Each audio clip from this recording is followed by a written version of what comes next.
My kids watched a science show called DIY Sci. The episode was about making your own boomerangs. We went to the website, downloaded their template, started building. The template we used is linked in the description. After cutting out the paper templates, we glued those on 1/4-inch plywood, and then using the bandsaw, I cut out the shape of the boomerangs. The bandsaw makes quick work of this, but if you do not have a bandsaw, you can use a jigsaw, a coping saw, or even a scroll saw would work.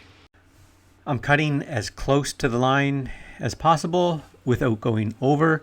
I want to leave a little bit of extra room there. We'll come back and clean up right to the line using the sander. With our boomerangs cut out, we hop over to the disc sander and sand right up to the line. Of course, the disc sander you can't get on some of the curves in the boomerang, so we jump over to the spindle sander and work through the various sanding drums to sand the inside and some of the outside curves. If you do not have a spindle sander or a disc sander or any other power sander, you could use a rasp or a file to do the same job. So now that we got the boomerang cut out, we need to do a 45-degree angle all the way around on both sides. And to do that, I'm going to use a chamfer bit on the rotor. Stick around. Again, this job could be done with a rasp or a file or even sandpaper. It would just take you longer to do it by hand. But I have a rotor, so that's what I'm using.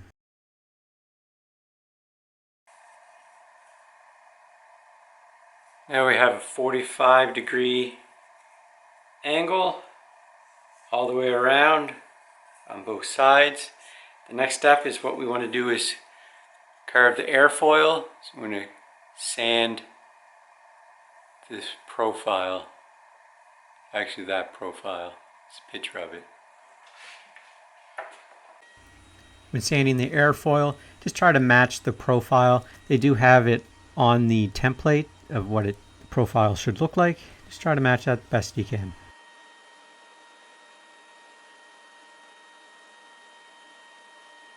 Once I finish the airfoil, I sanded the edge quickly just to take off the sharp edge. I also sanded off the template and then gave it a once over with some sandpaper just to make sure there was no rough areas. Nice and smooth. With the boomerangs all cut out and sanded, we can paint them. I painted both sides, then I went and put some stripes on the front side, so that's the side that should be facing you when you throw it. This orange one with the white stripes is a left-handed boomerang, so the airfoils are opposite than what is on the template. All right, this is the first throw of the boomerang. Oh no! It works! So it takes some practice to learn how to throw the boomerang. I haven't been able to get it to come right back to me just yet, but there is a YouTuber called Logan Broadbent. I'll put a link in the description below. He'll show you how to throw the boomerang and explain some of the problems you might be having. That was the closest one yet.